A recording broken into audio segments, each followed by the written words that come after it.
नमस्कार दोस्तों, मैं आपका अपने चैनल HVS स्टडीज़ में स्वागत करता हूं। इस वीडियो में आपके लिए 3 अगस्त 2022 का करंट अफेयर लेकर आ गया हूं। साथ में हम स्टैटिक जीके और रिलेटेड करंट अफेयर का रिवीजन करेंगे। अगर आप इस चैनल पर पहली बार आए हो तो चैनल को सब्सक्राइब कर लीजिएगा। वीडियो अच्छी लगे तो वीडियो लाइक करके ज़रूर जाइएगा। लास्ट में आपके लिए क्विज़ रखा है, उस क्विज़ को ज़रूर सॉल्व कीजिएगा। चलिए बात करते हैं लास्ट डे के क्विज़ की। तो लास्ट डे आपसे क्वेश्चन पूछा गया था, which state chief minister launched Mahtari न्याय रथ फॉर वुमेन राइट अवेयरनेस। तो आप सभी ने आंसर छत्तीसगढ़ दिया था और छत्तीसगढ़ ही सही आंसर है। आज के पहले क्वेश्चन की बात करें तो आज का पहला क्वेश्चन है, which state police received president's colour from Venkaiah Naidu. जो हमारे राष्ट्रपति जी हैं उनके द्वारा प्रेसिडेंशियल कलर अवार्ड दिया जाता है और किस स्टेट की पुलिस को दिया गया है ये आपको बताना है। और हमारे जो इस समय प्रेसिडेंट हैं वो कौन है, वो है महिला, याद रखना है। और आपको बताऊं उनका नाम बताना है, मैं अभी ये क्वेश्चन ख़त्म होते ही बताता हूं। और इस समय पर वाइस प्रेसिडेंट के जो पद पर है वेंकैया नायडू जी, उनके द्वारा प्रेसिडेंट्स कलर अवार्ड दिया गया। तो आंसर होगा ये तमिलनाडु की पुलिस को दिया गया और तमिलनाडु की पुलिस की तरफ से वहाँ के चीफ मिनिस्टर MK स्टालिन जी के द्वारा ये रिसीव किया गया। याद रखिएगा, यहाँ पर जो MK स्टालिन साहब हैं, चीफ मिनिस्टर ऑफ तमिलनाडु, उनके द्वारा प्रेसिडेंट्स कलर अवार्ड को लिया गया वाइस प्रेसिडेंट के द्वारा, जो कि M वेंकैया नायडू हैं। और याद रखिएगा, तमिलनाडु की पुलिस को प्रेसिडेंट्स कलर अवार्ड मिला है। बात करें वाइस प्रेसिडेंट, तो आपको पता है 13वें नंबर के हैं, इनका भी चुनाव हो रहा है और उसके बाद कोई और बन के आएगा। 2 ही कैंडिडेट हैं, उनमें से आएंगे। और तमिलनाडु के चीफ मिनिस्टर है MK स्टालिन, चेन्नई यहाँ की कैपिटल है और गवर्नर RN रवि साहब हैं। तो यहाँ पर जो भी अवार्ड से रिलेटेड क्वेश्चंस बने हैं रिसेंटली में, उसको रिवाइज कर लेते हैं। पहला क्वेश्चन पढ़ लिया। दूसरा है बोरिस जॉनसन, जिन्होंने चर्चिल लीडरशिप अवार्ड यूक्रेन के प्रेसिडेंट साहब को दिया, जिनका नाम है जेलेंस्की, व्लादिमीर जेलेंस्की। प्रोफेसर है कौशिक राजशेखरा, जिनको ग्लोबल एनर्जी प्राइज से सम्मानित किया गया। KP कुमारन, जिनको JC डैनियल अवार्ड मिला है। DBS बैंक को वर्ल्ड का बेस्ट बैंक घोषित किया गया यूरो मनी के द्वारा दोबारा से। जापान का हाईएस्ट अवार्ड है जो कि शिंजो आबे जी, जो कि फॉर्मर प्राइम मिनिस्टर हैं जापान के, उनको दिया गया है। महाराष्ट्र की गवर्नमेंट ने मदर टेरेसा मेमोरियल अवार्ड दिया मिर्ज़ा और आफरोज शाह को दिया है। जापान का order of rising sun award Bharat के नारायणन कुमार को दिया गया, भारत और जापान के रिलेशनशिप को बेहतर बनाने के लिए। Doctor Rajendra Prasad memorial award doctor Jitendra Singh ji के द्वारा अनाउंस किया गया। मेरिना वियोजोंस्का, जो कि यूक्रेन के मैथमेटिशियन हैं, उनको फील्ड मेडल अवार्ड से सम्मानित किया गया। मैथ की फील्ड में इसे नोबेल के समकक्ष माना जाता है, नोबेल के बराबर माना जाता है।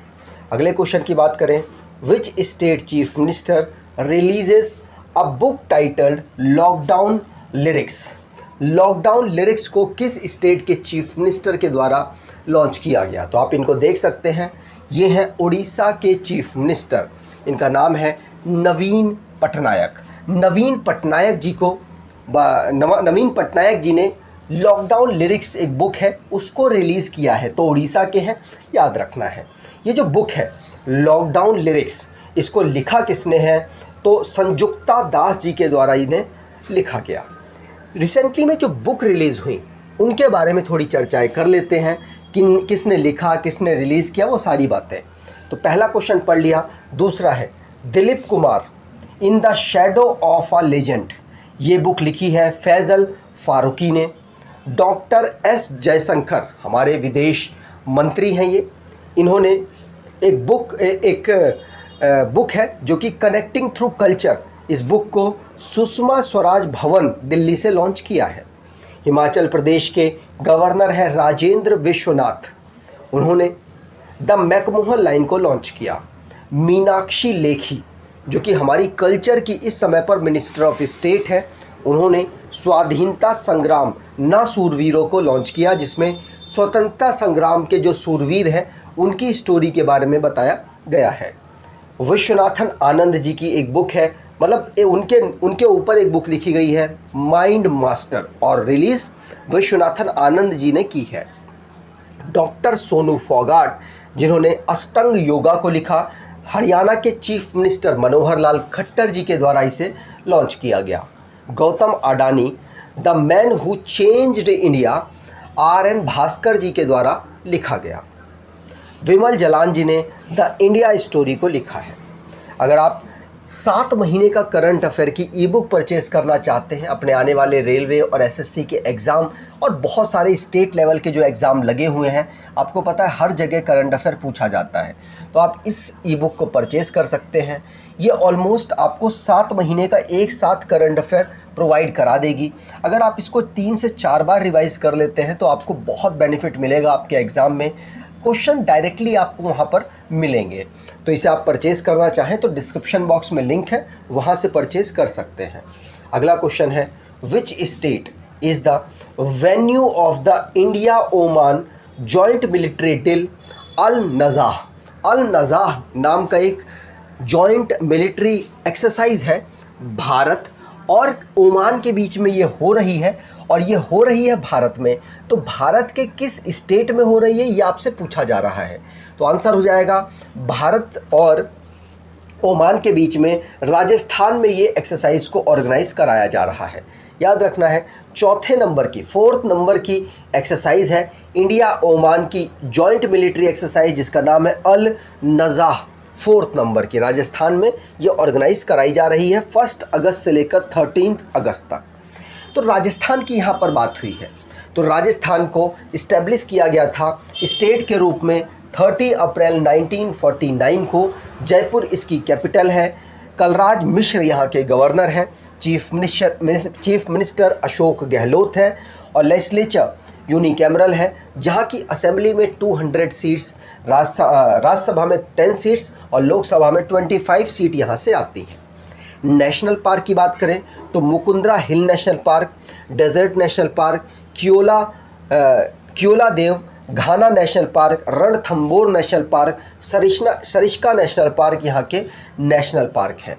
राजस्थान पाकिस्तान के साथ सबसे लंबी बाउंड्री शेयर करने वाला एक स्टेट है।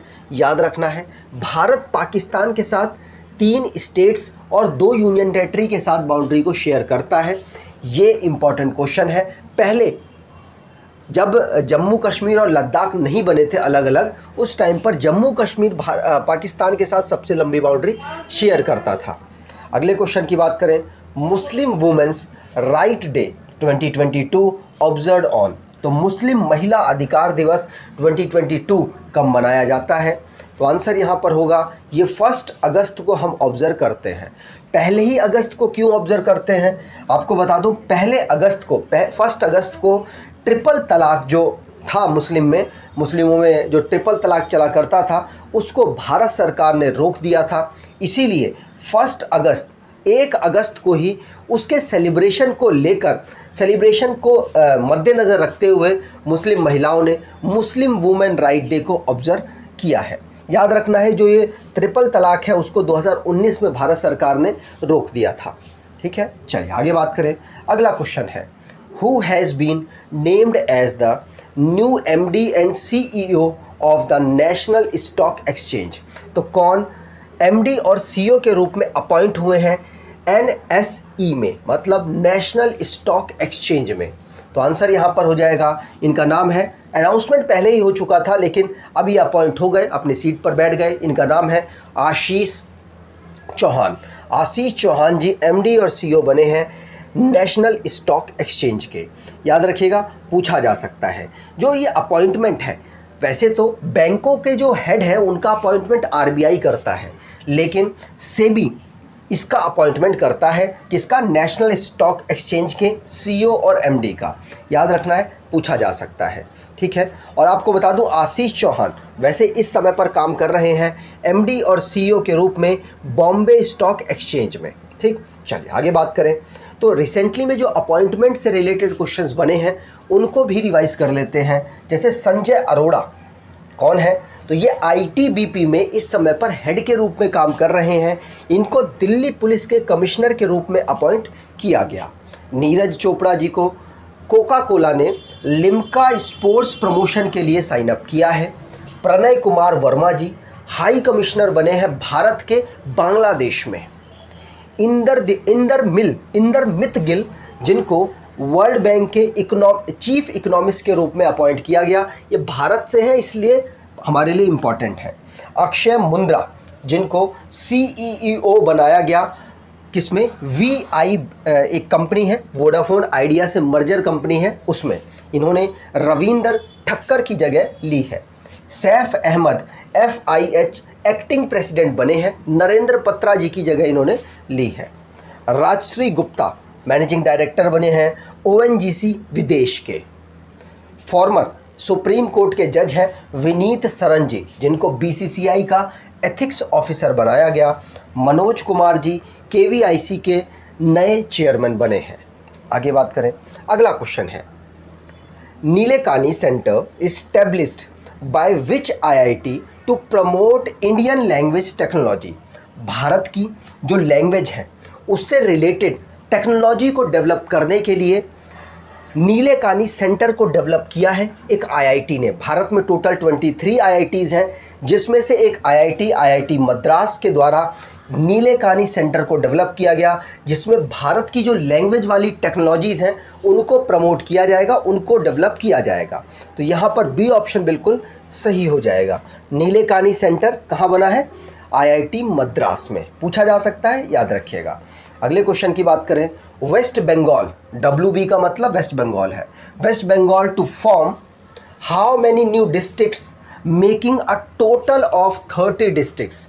पहले इनके पास 23 डिस्ट्रिक्ट थे, लेकिन अब इनके यहाँ 30 डिस्ट्रिक्ट हो चुके हैं, 30 ज़िले हो चुके हैं। इन 30 ज़िलों में 7 ज़िले इन्होंने अभी बनाए हैं, मतलब 7 नए ज़िलों की अनाउंसमेंट की है वहाँ की चीफ मिनिस्टर ममता बनर्जी जी के द्वारा। याद रखना है, वेस्ट बंगाल बहुत ज़्यादा चर्चाओं में रहता है, इसीलिए आपके जो भी अपडेट वहाँ से आता है आपको ध्यान रखना पड़ेगा। ममता बनर्जी जी वहाँ की चीफ मिनिस्टर हैं। याद रखिएगा, जो इस समय पर वहाँ के गवर्नर थे जगदीप धनखड़ साहब, उन्हीं को प्रेसिडेंट के पद के लिए नॉमिनेट किया गया बीजेपी की तरफ से, तो आपको उनका नाम भी याद रखना है। और ला गणेशन साहब इस समय पर नए गवर्नर बन गए हैं, कहाँ के? वेस्ट बंगाल के, जो कि मणिपुर के गवर्नर का पद भी संभाल रहे हैं। ठीक है, ये इन्होंने 7 नए डिस्ट्रिक्ट अनाउंस किए, इसीलिए चर्चाओं में आए, याद रखिएगा। अगले क्वेश्चन की बात करें, who is the head of the task force recently set up by the Center to monitor monkeypox situation in India। Bharat में मंकी पॉक्स की जो सिचुएशन है वो केरला से आई है, मतलब केरला में सबसे पहला पेशेंट वहाँ पर कंफर्म मिला है।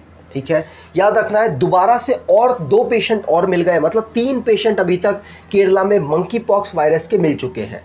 मंकी पॉक्स वायरस वैसे तो जान वगैरह की कोई इसमें क्षति नहीं हुई है, लेकिन आपको बता दूं ये जो हमारा यूरोप है वहाँ पर काफ़ी ज़्यादा तेज़ी से फैल रहा है। उसी को देखते हुए जो हमारे प्रधानमंत्री जी, हमारी जो सेंट्रल गवर्नमेंट है उनके द्वारा KV पॉल साहब को इस जो वायरस है इसकी निगरानी के लिए हेड अपॉइंट किया गया, मतलब अब इन्हीं के निगरानी में इसको कंट्रोल में रखने की कोशिश की जाएगी। मंकी पॉक्स वायरस की बात की जाए तो नाइजीरिया में ये फैला था, सबसे पहले वहाँ पर ही डिटेक्ट हुआ, अफ्रीका में। याद रखिएगा, पूछा जा सकता है। तो KV पॉल साहब जो कि नीति आयोग के हेल्थ के मेंबर हैं, उनको अपॉइंट किया गया है मंकी पॉक्स की जो सिचुएशन भारत में हो रही है उसके हेड के रूप में। ठीक है, पूछा जा सकता है। केरला में भारत में एंटर किया और दिल्ली में भी एक केस इसका मिल चुका है। 3 केस केरला में और 1 केस दिल्ली में हमें मिला है। अगले क्वेश्चन की बात करें, the craft village scheme is an initiative of which union minister. तो आपको इससे समझ भी आ रहा होगा कि ये जो मिनिस्ट्री है ये कौन? टेक्सटाइल की मिनिस्ट्री के द्वारा द क्राफ्ट विलेज स्कीम को लॉन्च किया गया है। इस समय पर जो टेक्सटाइल की मिनिस्ट्री है वो कौन संभाल रहे हैं, तो पीयूष गोयल साहब संभाल रहे हैं। तो उन्हीं की मिनिस्ट्री के द्वारा द क्राफ्ट विलेज स्कीम को लॉन्च किया गया।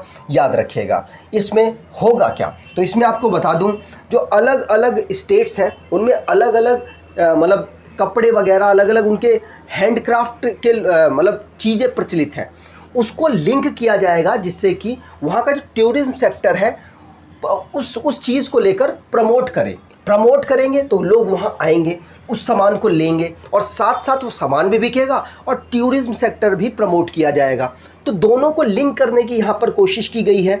याद रखिएगा लिंकिंग टेक्सटाइल विद टूरिज्म, ये एक टैगलाइन निकाली है, एक लोगो सा निकाला है जिसमें दोनों चीज़ों को यहाँ पर प्रमोट किया जाएगा। हैंडक्राफ्ट को भी प्रमोट करेंगे और साथ साथ टूरिज्म सेक्टर को भी प्रमोट किया जाएगा। पीयूष गोयल जी का ये विज़न है, याद रखना है, पूछा जा सकता है।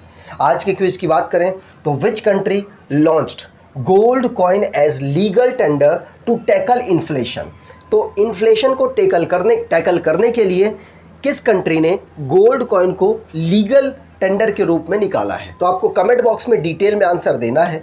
अगर आपको ये वीडियो अच्छी लगी है तो आपसे अनुरोध है वीडियो को लाइक कर दीजिएगा, चैनल को सब्सक्राइब कर लीजिएगा और एटलीस्ट अपने कुछ दोस्तों तक वीडियो को शेयर ज़रूर कीजिएगा। धन्यवाद।